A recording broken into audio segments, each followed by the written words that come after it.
Welcome back to Analytical Strategy. Today we are going to be talking about some famous YouTubers who I think would do very well, or at least be entertaining if they ever got the chance to play Survivor. Now when I say this, I am referring to if no one knew who they were, or if they had a celebrity only season or something like that, as obviously it is very hard to do well if you are known before the show, especially if you are extremely successful. To me, the truest form of the game is when nobody knows anybody. So whilst they probably wouldn't last in a regular season due to their fame, I still think each of these individuals have a lot of fantastic attributes to do well within the game of Survivor. So we're going to dive straight into it with a fantastic group called Dude Perfect. So Dude Perfect are most well known for their basketball trick shots, but they've since branched out to almost every single other sport you can think of, as well as making their own panel show and live shows around the globe. Whilst I'd like to see any of the five guys play, I'm going to focus in on Tyler. So Tyler from Dude Perfect is literally good at everything. It is absolutely insane how talented this guy is. Every single sport he excels at. He's fantastic at crafts and painting. He's really able to be the focal point and leader of this wonderful group. So to me, Tyler would potentially challenge the likes of Ozzy and Joe for the best challenge performer the show has ever seen. Big call, I know. But his daily job is doing crazy battles and challenges, and he is also ridiculously intelligent. So he has all of the characteristics to succeed in the challenge aspect of the game. Not to mention how competitive he is as a person. He will do anything it takes to win each and every challenge he is a part of, and I really do see him excelling and could be one of the greats in that aspect of the game. So in terms of the social and strategic components of the game, I can see him being a leader of a tribe, as that's what he is with one of the most successful YouTube channels in history. But also, I think he would have a lot of the attributes to build shelter, make fire, and other aspects of the survival stage of the game, and would be someone people would naturally go to in these early components of Survivor. Now this can obviously make you a target, but should also keep him pretty safe in the early stages of the game. I can see Tyler playing a pretty loyal game overall, and trying to solidify an alliance and stick with it, which I could honestly see him pulling off really well. But if Tyler was able to win most tribal challenges and get a spot on that merged tribe, watch out, because he really is the type of player that could sweep every single challenge, and really be a difficult man to get out. Man, I would love to see Tyler or any of the other dudes play Survivor. It would be absolutely amazing to see. So after Tyler and Dude Perfect, we're going to be moving on to MrBeast, a creator who really uses his sponsorship money to uplift not only his friends, but the general community, also starting amazing charities such as Team Trees. MrBeast's channel has gone so well that he was actually able to conduct his own Survivor experiment by purchasing his own private island and playing his own variation of Survivor, with the winner getting to keep the island that he bought. It is absolutely insane when you think about that, to be honest. Imagine being so rich, you can buy your own island and play Survivor on it just for one YouTube video. Absolutely crazy. Anyway, back to MrBeast as a person. This to me shows that he is likely a very big fan of the show. So that alone, seeing him compete would be absolutely amazing. Now, do I think MrBeast could win Survivor? Probably not. Do I think he would care about winning Survivor? Probably not. Do I think he would be absolutely phenomenal television?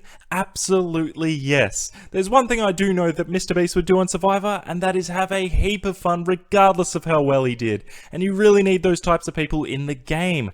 I think he would just vote whoever out he thought would be funny. He wouldn't really care about loyalty. He would cause an absolute stir and have a ball doing it. He would try wacky ideas, and for entertainment purposes alone, I would love to see him play the game. In saying that, he is obviously extremely intelligent, sociable, and if he tried, he could actually do pretty well. I just think he would lean towards enjoying himself more and causing chaos rather than winning the game. He's an amazing character, that is for sure. And speaking of people that use sponsorships to enrich others' lives, next we have David Dobrik. He is someone I personally would love to see, but this may be more so just for me, just absolutely loving his content. He's most well known for giving away cars, but to me, he has the best YouTube channel in the history of YouTube. I could, and do, literally watch his videos on repeat and they never get old. They are so well produced and his ideas are on another level to your standard vlogger. David has basically created an empire with himself as the brand, which is bloody remarkable. And how would that transition to Survivor would be interesting to see. So David is obviously one of the more sociable people on the planet, and he has this charming persona that you just want to be friends with the guy. He leads a team of vloggers in real life, and if he could use this charm in a game like Survivor, I can only see it being beneficial to him, and potentially get him the chance to lead an alliance there as well. I can't see him being a phenomenal player in the challenges, or being that good at the survival aspect of the show, given his luxurious life, but socially I think he would be on another level. Funnily enough, the main blocker I would see for someone like David is having cameras pointed at him all the time, but him not being able to have one in his hand. As weird as that sounds, at least from what I've seen, he always has a camera in his hand, so he is ready to capture the next great moment for his vlog. It would be a really weird transition to being a super technology orientated guy to having none of that at all, but that may have actually changed since COVID and him now hosting some TV shows. In addition to David, I could also see a couple of other members of the vlog squad be able to do reasonably well in Survivor. The other main couple would be Josh Peck and Carly and Contro. I think these two are just genuinely nice, funny, and people that draw other people in, and it would be great to see any of the above be a little out of their comfort zone in a game like Survivor. So up next, we're going to be talking about someone who has a very close relationship with David, and that is Liza Koshy, David's ex-partner and a key member of the vlog squad, prior to the pair splitting up. But putting that aside, she has also individually achieved amazing things in the world of YouTube, with a massive channel of nearly 20 million subscribers, whilst also appearing in a few films, multiple television shows, including her own self-titled series, Liza on Demand, which absolutely killed it on YouTube. Liza is incredibly witty, she's funny, she's extremely influential, and she draws people in unintentionally just due to her bubbly personality. This attribute alone does wonders in a game like Survivor. Being able to be that person that everyone wants around in the early stages of the game is extremely beneficial, as you would receive a lot of intel and it could set you up well for early swaps and or twists. With Liza being such a popular character that would adapt and fit into almost any alliance, I could see her cruising to merge in almost any season of Survivor. But then due to her being this hilarious and outgoing individual, it may put her as a target once the merge does hit, purely just because she would win if she gets to the end. If she does as I expect, gets to merge and can surround herself with some perceived higher threats, then I can absolutely see Liza being that likable that she can stick around deep into any season of Survivor. So up next, I'm going to be talking about Sean Evans, and he hosts a show on YouTube called Hot Ones, where he brings on famous guests to basically eat wings that get progressively hotter as the interview goes on, while still trying to answer questions that Sean is throwing at them through the pain. Now, big call, but out of everyone I'll speak about on this list, Sean will have the best chance to win Survivor. This guy is one of the best hosts I've ever seen when it comes to YouTube, television, podcasts, whatever platform. He really is amazing at what he does. Not only that, he is able to deal with every type of personality under the sun, sometimes screaming at him for feeding him such spicy food, and he can stay composed and keep firing questions off like they aren't affected at all. His social game is on another level, and in modern Survivor, the social game is definitely the most important aspect. I can see him transitioning these qualities to the game of Survivor really well, and he can be a social powerhouse that can get along with any individual, regardless of their personality traits. Sean also joins in on the consumption of hot wings with his guests on the show, so it makes it even more impressive that he can sit there so calmly and keep a really professional front on, while his guests struggle and he is probably dying on the inside as well.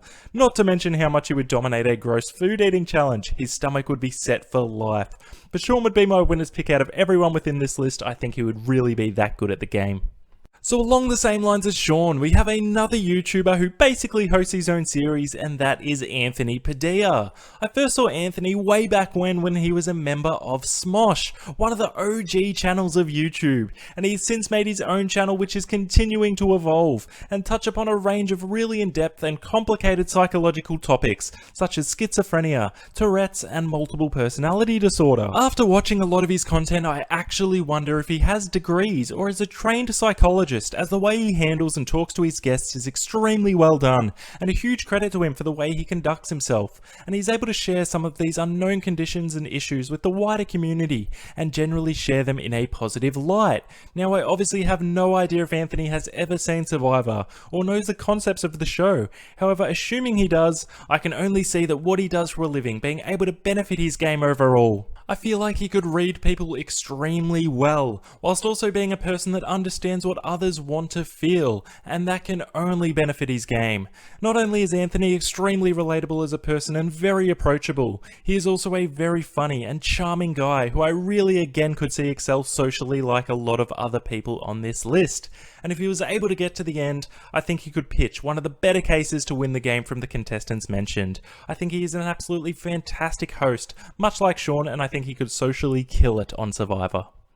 So now that we've talked about YouTubers that have focused on the challenge aspect of the game and the social aspect of the game, we're going to move into the strategic aspect of the game, and of course, we cannot have this list without Survivor YouTubers being mentioned who live and breathe this game. The three main channels I would like to see get the opportunity are Peridium, Idled Out, and Once Upon an Island. These three channels basically have dedicated their life to talk about this game we all love, and therefore would know about it in granular detail, which not many contestants we've ever seen on the show before would, which alone would be fantastic viewing.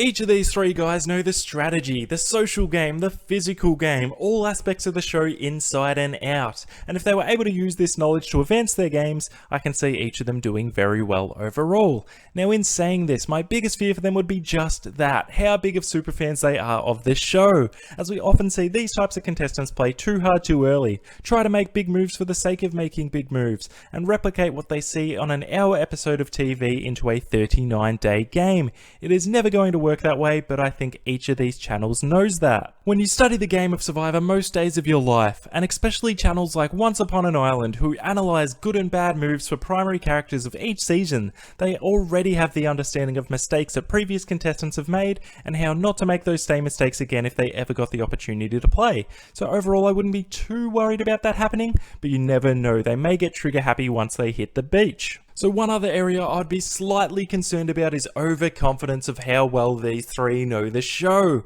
When you are so invested in the show and you know everything about it, you naturally think you would have a leg up over the other contestants, but it doesn't necessarily work that way in Survivor. You have absolutely no idea who would be on your tribe, and the types of personas you would need to relate to. So going in with an open mind is extremely important to every individual who gets the chance to play, regardless of how well you know the game. Now, in saying this, one huge benefit they have is that they could almost step into the game now without being recognized at all. This is absolutely massive for their games, as they can hide the fact Survivor is what they do for a living. I really think each of these three guys have the intellect and deep understanding of the game that they could excel overall, and especially if they made it to the merge, they could really make some magic happen. It would be absolutely amazing to see how each of these players would go.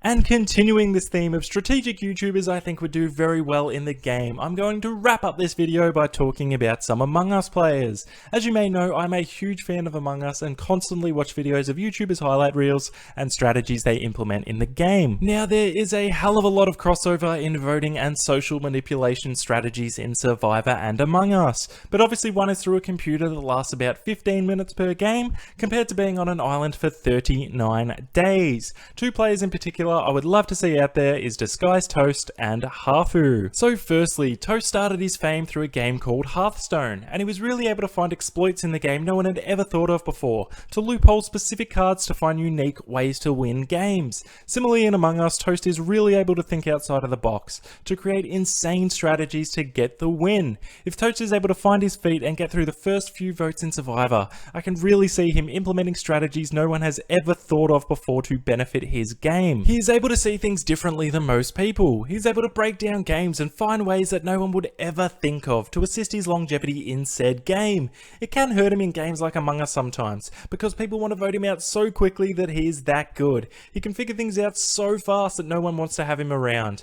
But if he went into a game like Survivor without anyone knowing who he was, and he was able to make it deep into the game, I can say it would be one of the flashiest games in Survivor history. In the early stages of the game, I think Toast would just need to find his feet a little little bit, as with people he hasn't interacted with before, he can be a little bit shy. But once he gets comfortable, watch out, because this guy is so ridiculously charming, as well as one of the best strategic minds I have ever seen. I would love to see Toast play Survivor. Now, the other player I mentioned is Hafu, who probably isn't as well known as Toast in the wider Among Us community, but she should be, as to me she is easily one of the best players I've ever seen play the game. Hafu is just a straight up bowler. She probably isn't as strategic in terms of unique moves as someone like Toast, which not many people are, but socially in the way she can speak to people is on another level. You just want to believe everything she says. She could kill 2 people in front of everyone in Among Us and still be able to talk her way out of it. She really is a mastermind when it comes to that type of manipulation. She can really use the foundations of the game to her advantage as well when trying to track down imposters in Among Us. The way she can obtain information from people and use that information to her advantage is really incredible, and I would love to see her transition to a game like Survivor. I really think she could be one of the all-time greats if no one knew who she was. I don't think she would have any trouble fitting in the early stages of the game. She seems extremely sociable, likable, and once you give her a bit of traction you will struggle to ever get her out. I really think she is that good. Now, there are many other great players on Among Us I would be very happy to see play, such as Ludwig, Train, Wendy, Ray and Corpse, just to name a few. But after seeing both of these players in Toast and Hafu dominate a game like Among Us online, I would love to see how that would transition to a 39-day game of Survivor as well. It would be absolutely phenomenal to see. Hafu to me would be around equal with Sean as the best chance to win out of anyone on this list. And there you have it, my list of famous YouTubers I love watching in general and would love to see them on a game like Survivor. Who would you like to see play, and who do you think would do well from this list? Let me know in the comments. If you are enjoying this content, please hit subscribe, as each and every subscription really means a lot to this channel. This is Analytical Strategy and we are signing out once again. I'll see you on the next one. Bye for now.